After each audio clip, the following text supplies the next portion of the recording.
it shakes you up, like just like upside down. And I've never smiled in my entire life again. What was going through your brain at that point? There is really no answer. She's just like everyone else. It becomes way easier eventually.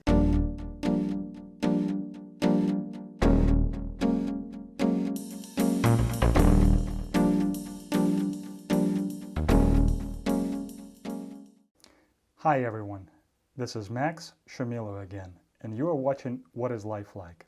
And today's episode is going to be a little bit unusual because my guest in the studio today is Natasha. And Natasha is going to help us to understand what is life like being a parent of a child with special needs. Hi Natasha. Hi, thank you for having me. Thanks for coming in. We gladly appreciate you coming in, and hopefully we'll get some answers to the questions, and it'll be an interesting night tonight. Natasha, first of all, if you can kind of brief us in on your situation. I know you have a daughter, her name is Nova, and Nova has some sort of disease which makes it harder for her to live life than, let's say, the normal way. Yes. Yeah, and can you kind of give us a little bit of an understanding of what exactly is going on with Nova? Nova is 18 months old. She was born with a genetic disorder which affects her muscles. This is the only part of her body is affected.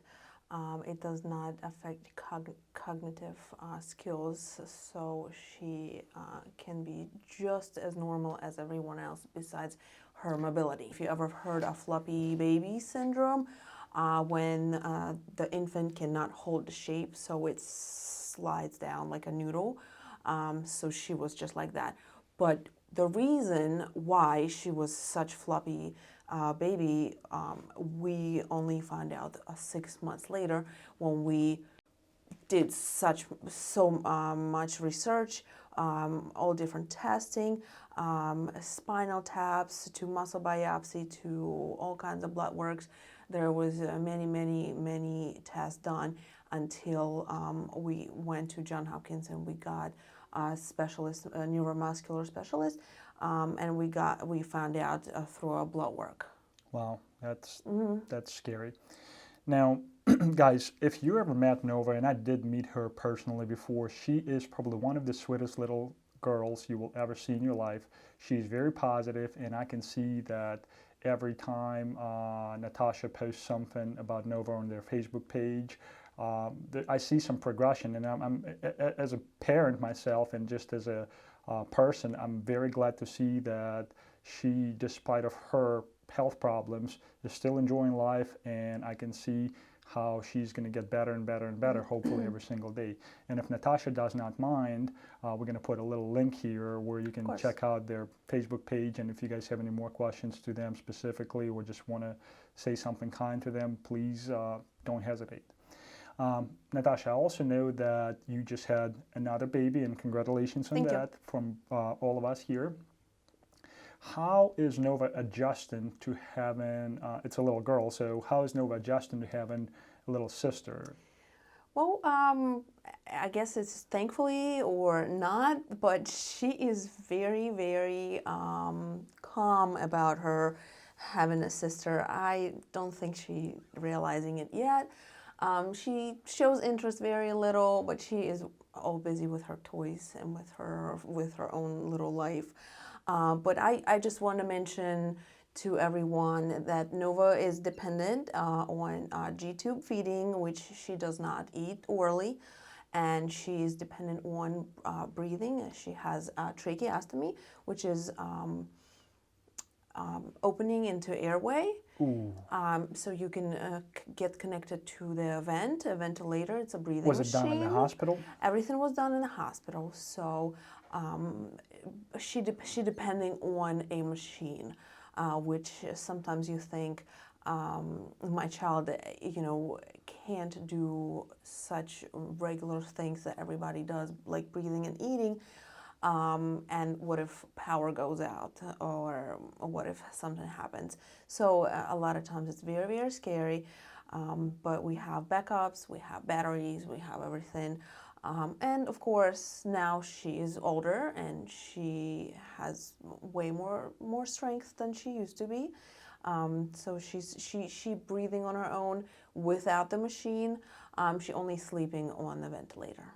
So she's connected to the She's machine, connected to the basically. machine Oh, at night. wow, wow. Yes. Hopefully that, like I said, she gets better, and soon enough she doesn't And need to use that which is machine. which just helps her out, which is rebuilds her strength because she takes way more energy to do everything, which is breathing, which is walking, which is sitting, which anything. She uses more energy than I a understand. regular person would. Now, how does having a child with special needs affect your relationship with your husband in terms of, do you tend to disagree on things more? Do you tend to agree on things more? Like, how does it work? And because I've heard many stories where actually, unfortunately, that led to people separating and divorcing and things like this. In your case, I know you and your husband are pretty close, and I admire you guys as a couple, as a family. So obviously you're doing something right. And if you can tell us a little more about this, I'd gladly appreciate it. Well, I think going through something like this in your life, it's such it shakes you up, like just like upside down. It feels like you starting all over again. You're learning how to take care of with a child with a disability, and of course you are together. You have to work together. The main thing I would really say is communication is the key. Many families taking the stress differently, as some people get closed into themselves. And I feel like the communication is very important. And of course, loving your child and just trying to do the best you can. So, as a parent, when Nova was born and you realized that she may have some sort of health issue, what did you feel? What was going through your brain at that point? And I don't want to offend you. I just want to get in your shoes for a second. Because and you're a to parent hopefully, yourself, yes, of hopefully course. understand what I can do differently to help people like yourself out and to kind of support a little more. Well, first thing that was when I found out that my child is not what I was expecting, not what I was imagining. Of course, when we are all going through pregnancy, we always have a picture in our head. That picture was crashed, and I thought that I would have never smile in my entire life again. But you just take a day at a time, and eventually this is your norm. This is absolutely norm. Everyday suctioning or tube feeding. You have those syringes for the tube feeding all over your car, all over your house. It just becomes norm. But it's pretty much close to impossible to take those news that you have a child with issues. Those issues become your own eventually. Okay. Well, this was a hard question for myself, honestly. So the other one is probably, to be completely frank with you, makes me right now a little more nervous than you are, because the question that goes through my mind: did you or do you, as a parent, feel guilty? I know you said it's not something that was given to a child from you, but if I was in the same boat, that's what probably would be going through my mind. And do you feel the same way? Well, before we got the diagnosis, me and my husband were saying, he would say, "Oh, it's because of me. She's like this because of me." I was like, "No, it's because of me. You have kids, prior to Nova, and everyone is fine." I said, she's definitely got it from me. Well, come to find out, she did not get it from anyone. She just decided to create that gene on her own. So we kept going through this, but there is really no answer. There's no way that we did something wrong, because it happened. It's just gene. A human body has 20,000 to 25,000 genes, and that's what happened to her. And it's we slowly and slowly stopped saying like that we gave it to her. It's very, very easy to blame on yourself, but it doesn't make you any stronger. It's probably just brings you down if you keep saying this. So we just sucked it up and just went with it. And so it's not. I like your positive attitude a lot. And guys, if there's anyone out there that maybe yourself or maybe somebody that you know that's going through this, hopefully this was something that would encourage you to change your mindset and start thinking not about what happened, but what's going to happen and Yeah. what the life of your child is going to be about, and just to try to get the best out of it. Yeah. Well, on the same note, Natasha, what do people feel, or I'm sorry, not what do people feel, how do people react when they find out that your child may have special needs? Like somebody that you just met and they find out, do people normally try to support you, or people, quite frankly, get scared? Like, what's the first reaction most of the time? Well, that's a very interesting question because I do work with people and I have clients through daily, weekly, and of course we get to chat about our families. More and more I tell people about any issues with my daughter, I always get a story back. Someone else that they know they have an issue. So it seems to me nowadays I feel like more and more kids have issues, have disabilities. As of right now, I feel like pretty much every other client of mine would share another story about another special need child, and a lot of times they would be great stories, successful stories, something to hope for. And I met great moms with a lot of with kids with a lot of disabilities, and we share a lot. We keep in touch all the time. That's a good thing. I mean, being supportive in a situation like this is definitely helping everybody. You have mentioned that Nova has to be constantly connected to some sort of equipment, and there's other stuff that goes into this. I'm assuming it's all pretty expensive, at least in the United States it is. How do you deal with the financial part of it? Is there something that's covered by the insurance, or is there some sort of a government subsidized program that helps you out with that? Well, I'm not sure about different states. In the state of Maryland, there is a program called RAM. It stands Rare and Expensive Case Management. So all her equipment and all her supplies, monthly supplies, are covered by this program, which we are really, really thankful for that. And just like I said, I'm not very sure about other states. Okay. Well, that's at least some good news, because, like I said, I mean, it could be very expensive. And I just want to personally thank you guys, whoever created that program, whoever came up with that idea, and whoever is running it right now.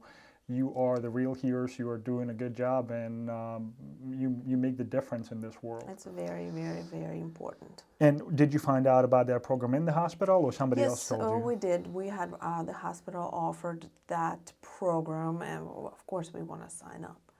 Okay. Guys, normally during one of my episodes, I do throw a question that has a little bit of a comment in it, but I want to apologize ahead of time. There's not going to be a question like this time, simply because I don't think the subject is causing for any comedy, but I promise you we will do something in the future episodes. Natasha, what would you say is the biggest challenge you have to go through as the parent of a child with special needs, whether it's on a daily basis or whether it's an ongoing thing? You know, as of right now, I feel that she's just like everyone else. I feel that she's no different than other kids. Probably my saddest part about her having a tracheostomy is her not having a voice. She cannot speak. There is a device that you can use called speaking valve. She's not tolerating it as well. So she's not able to practice with her voice. She's not able to practice to make sounds. So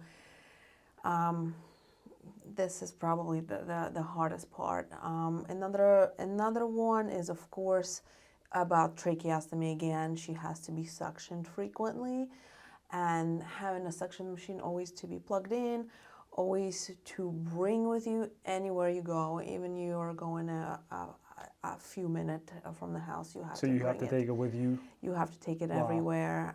We just had a episode happened. We were about 40 minutes away from the house. The suction machine broke. So we rushed really, really quickly because without suction machine, she won't be able to manage her secretions. So she might be able to cough it out, but it's very, very dangerous not to have it with you. So That's scary. it was one of my scariest parts of having a tracheostomy. Thinking, what if the machine breaks? So it did. So we rushed back. We made it, but just like I said, what if you are not 40 minutes away? You're farther. So tough. Whew. And G-tube, feeding through G-tube, it's probably pretty easy stuff because a lot of kids don't like vegetables, or a lot of kids don't want to eat. Well, at least some positive thing Some to good that side. stuff, and you can just hook her up to the pump and let her watch some TV, and she's done. So she can eat while she's sleeping. She can. Like I said, I do some good stuff. I do admire your positive thinking. That's the way it should be. Sometimes save time, you know. Got it. So, Natasha, what would be one thing you wish people around you knew about life as a parent parent of a child with special needs?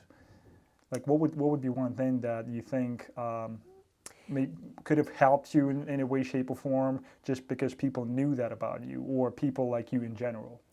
Well, you know, having kids, it's a lot of times can be pretty tough. They cry, they can be bad. When they grow up a little bit, they can start talking back. And sometimes parents wish, I wish you didn't talk. Well, that's what happened to Nova. She doesn't talk, and how many times I wish she would talk. I wish I can hear her cry. I wish she can say bad words to me, but a lot of times this is for granted. And again, after this summer, you know, swimming, again, all the kids are swimming, they can splash all over. You can't because you have a tracheostomy. Certain simple things that we Simple don't appreciate. things we have no idea that can be such important. I get it.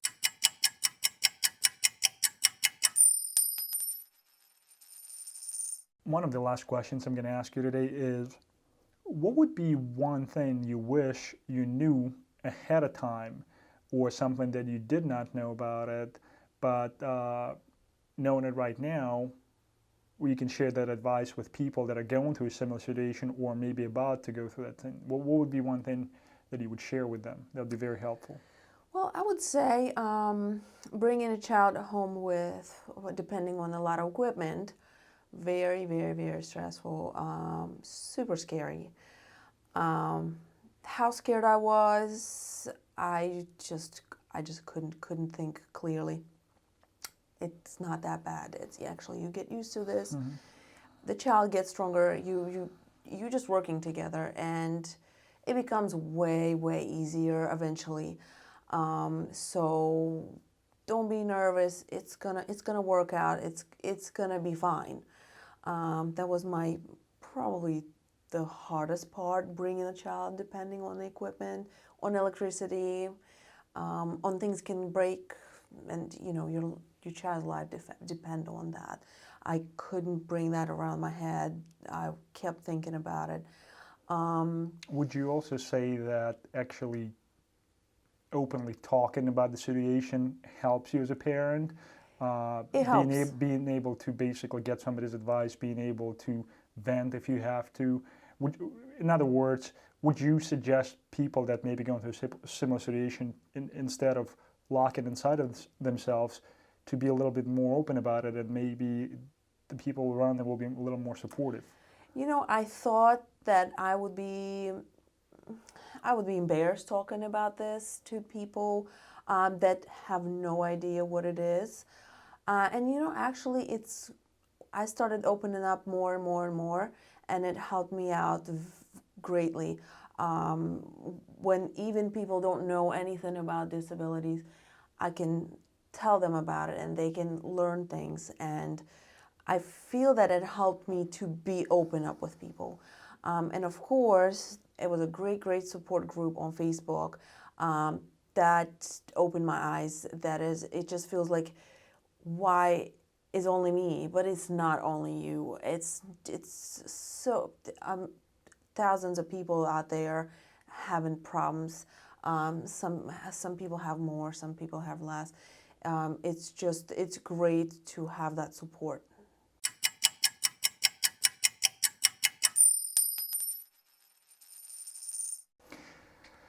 I want to thank everyone for being with us today at What is Life Like. I do want to thank Natasha for coming in today. Thank you. I personally have learned a lot today. And I also want to add something for myself. I do want to, again, thank you, those people that created that program to help families in need financially. But I also want to thank all the doctors, nurses, and all the other medical personnel that was helping Nova in their case, and just all the other kids in general. You guys are doing a tremendous job, and I really appreciate you being there and helping us out. On that note, what I'm going to add is also, if you guys have any more questions or any other things you'd like to talk about, one, you can obviously leave a comment underneath the video, or if you have questions to Natasha and maybe her family, we're going to put a link to their Facebook page where Natasha and Nova share their story every day. That way you can communicate with them directly. We'll see you guys next week. Bye. Thank you.